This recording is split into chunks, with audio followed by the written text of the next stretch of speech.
It just has to be said that when these two go at it, you can just throw all the stats, all the records, all the whatever out the window when the Ravens and Steelers play, no matter where it is. You're always going to get this type of gritty matchup right here. And the Steelers come away with the W. Let's get into this recap, man.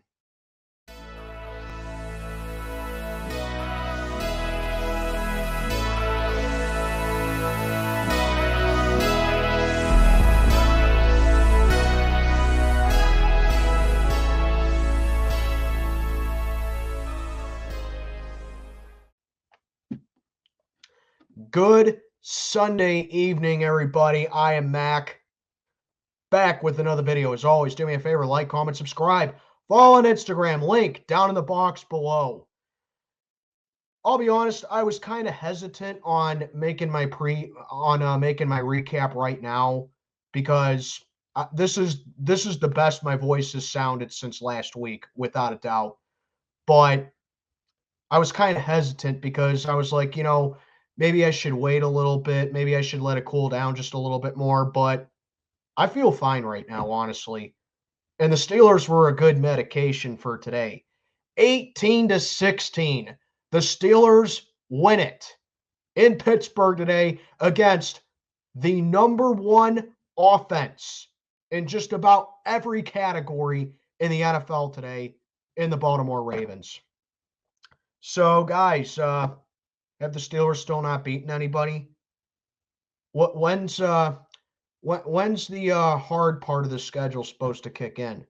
Because apparently the Steelers can only beat trash teams. Well, I mean, we beat Washington and Baltimore in consecutive weeks, and those are two teams that are most likely going to be in the playoffs. Let's see. We beat Atlanta. I mean, they're not the best team in the NFL, but they're a solid team, all things considered. We beat a good Chargers team. I mean, I think you get the point. Yeah, you people act like the Pittsburgh Steelers pick and choose who they want to play on the schedule. And this is by far the best Steeler team I've seen probably since like 2016 or 17. And I know a lot of people would say 2020, but I'm telling you right now, even though the Steelers were 11-0 in 2020, it didn't really feel like they were 11-0. It kind of just felt like they were winning, but they were still having a lot of bad moments, and they were winning in spite of themselves. This team right here feels like that they're genuinely 8-2. This team genuinely feels like a good team. And that's what good teams do. They find ways to win. They overcome stuff, and they believe in themselves, and they form good chemistry, and they find ways to win. And that's what the Steelers have done. We've rattled off 5 straight wins.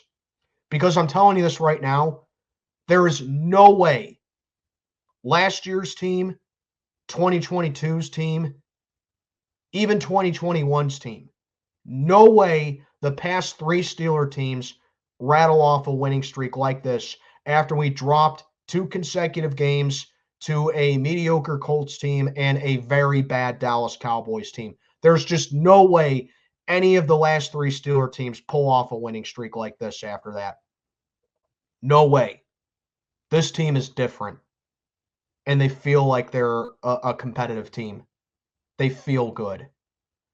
So let's get on to this game. I guess, like I said at the beginning, you can just looking back on this, I should have known better between these two. I thought it was going to be like a 27-24 type of game. I thought there was going to be more offense in this game. But looking back on it, when these two take the field against each other, I should have known better. In all my years of watching Steelers-Ravens, I should have known better.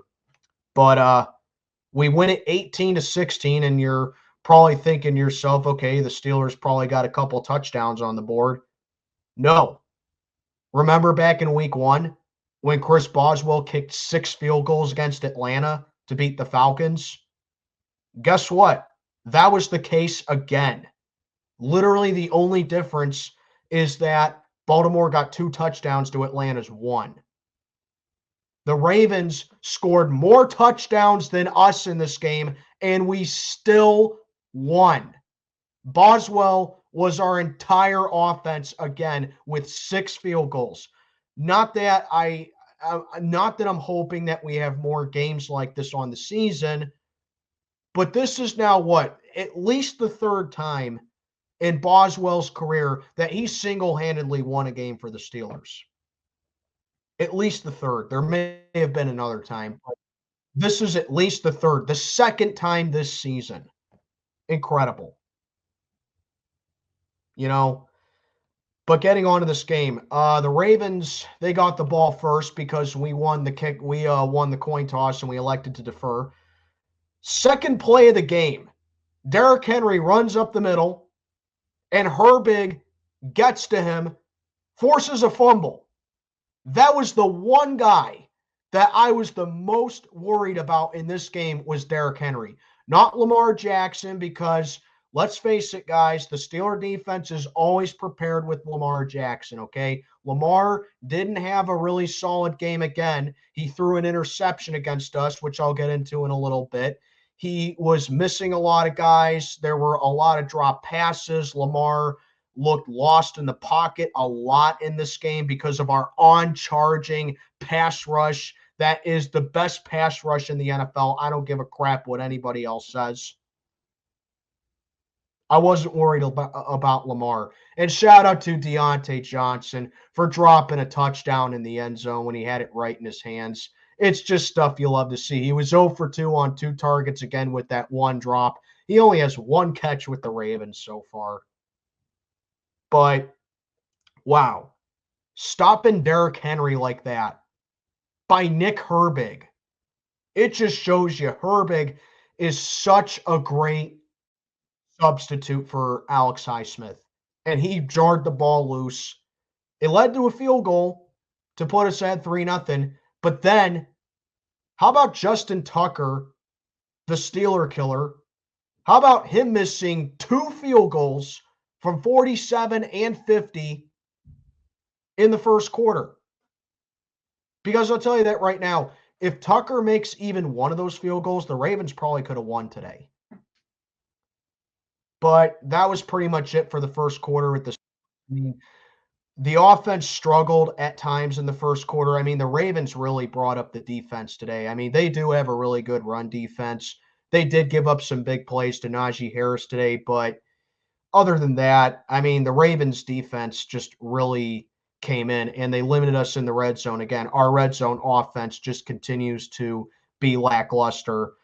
I thought the play calling at times was very suspect and very head scratching at times, and we made some mistakes, but nonetheless, we had a 3-0 lead after the first quarter. Second quarter came in, it just showed how awful that the O-line is at pass protection. Because I'm saying it right now, I'm sorry, I'm done with Broderick Jones. I am officially calling him a bust. Every single time with that guy, you can count on him for a hold. You can count on him giving up a sack. You can count on him having some kind of negative drive-killing play for the Steelers. And it led to Russell Wilson feeling the pressure a lot this afternoon, and he got dumped a lot of time by the Ravens. So, yeah, O-line did not have a pleasant day against Baltimore's pass rush, more specifically Broderick Jones. But then how about former Raven Patrick Queen? He backed up his trash talk, man. He backed it up. Forcing a fumble deep in Ravens territory after the Ravens had stopped us in the red zone. And that led us to getting 3 points off of Boswell's toe once again, just before halftime. We got the ball to start the second half. So I'm still waiting to hear if Patrick Queen was a reach of a move by the Steelers right there. I mean, he forced a fumble against his old team. I mean, this is a team that has the number 1 scoring offense in the league, and we basically held them to half of what they average on a per-game basis. But Patrick Queen's a bum, right? Anyway, it was 9-7 Steelers at the half. We got the ball, and it was just more missed opportunities. That's basically what the third quarter was. It was missed opportunities for both teams. But then the fourth quarter is when everything started to become highlight reel material. First of all, I'm not going to sit back and act like Russell Wilson was perfect in this game because he certainly wasn't. I mean, Russ was okay, but he certainly wasn't terrible either. But that interception in the end zone, that can't happen right there, man. I mean, could Darnell Washington have caught it? Sure, he could have. He could have leapt up. You're talking about a tight end who's 6'7". He's good with, he can be a contested catches type of guy. So sure, maybe Darnell Washington could have made a play on that in the end zone. But at the same time, Russ, you've been in the league for you've been in the league for 13 seasons now, okay? You can't force a pass like that. When your receivers are being locked down, you have no other option like that. You either have to run out of bounds or you throw the ball away. He should have thrown the ball away in that situation right there.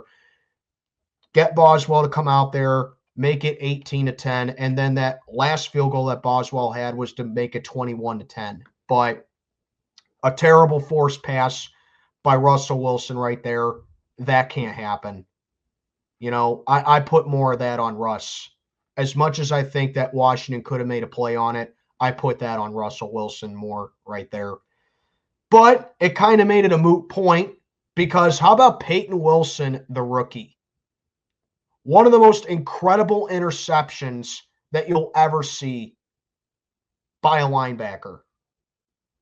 Lamar drops a deep pass to the left side to Justice Hill, and Hill, I thought he caught it at first. I mean, I think everyone thought he caught it at first.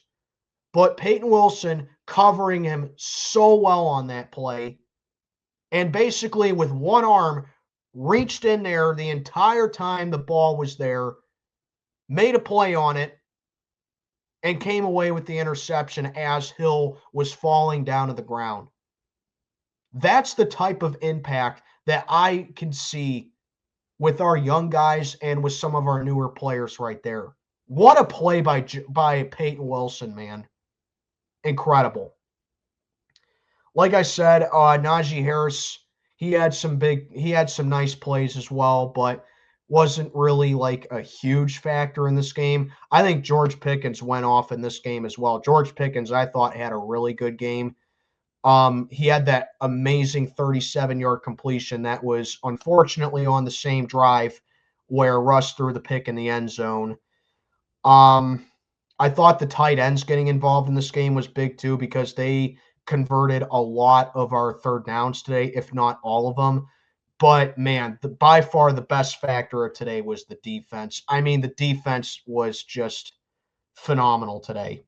I mean, that's just what I'm saying about the offense. I'm not going to go too hard on them because, like I said, it's Steelers Ravens. The records don't matter. The stats don't matter. It's more often than not going to be a defensive standoff between these two. So I'm not going to go too hard on the offense, although I think everyone would have liked to see the offense score touchdowns. But the defense, incredible. Fantastic job by a defense today. Their only hiccup came, in my opinion, on Lamar's second touchdown pass of the day that made it 18-16. However, it became a moot point because I don't know what the hell the Ravens were doing on that 2-point conversion attempt. You cannot tell me that that was the best play call that they could come up with, and you cannot tell me that that was Lamar Jackson's best decision against that defense right there. Wow. Just bullied Lamar into submission on that 2-point attempt right there. TJ Watt stopping the run on a lot of plays. He swallowed up King Henry on one play. Derrick Henry only had 65 yards on the ground, and he only had really one burst play on the day against us. The defense just massacred Derrick Henry when you think about it. And of course, the forced fumble, the turnover. Henry had a rushing touchdown that was in the red zone, sure. But this defense was ready for Derrick Henry, man. They were ready for Lamar Jackson like they always were. Amazing win. Amazing team win. And we're sitting at 8-2 atop the AFC North. And we got a short week coming up, which I'm not sleep. 1 down, 3 to go. This was our first game against 4 straight divisional opponents, and we won the hardest one of them, in my opinion. Next up are the Cleveland Browns on Thursday night in Cleveland. While I'm not certainly sleeping on the Browns because it is a divisional game and it is on a short week, the fact is the Browns, they're not a good team. They're just a really bad team, but I do feel confident that we can get the win against them in Cleveland. I do feel like this team is just ready for anything that's thrown at them. I really do feel like that. Yeah, they have hiccups here and there. Yeah, they have some dumb moments here and there. But really, like I said in my video that I put out early last week after the Washington game, this team is resilient. This team can overcome just about anything that's thrown in their way, and they have that winning formula. And that's why this team is 8-2. Okay, not because it's scripted, not because, we do the bare minimum like we've done in years past. You've seen this team. You've seen it firsthand. This team is more than capable of lighting up the scoreboard on offense. But like I said, it's Steelers, Ravens. None of that matters when these two play. It's totally different.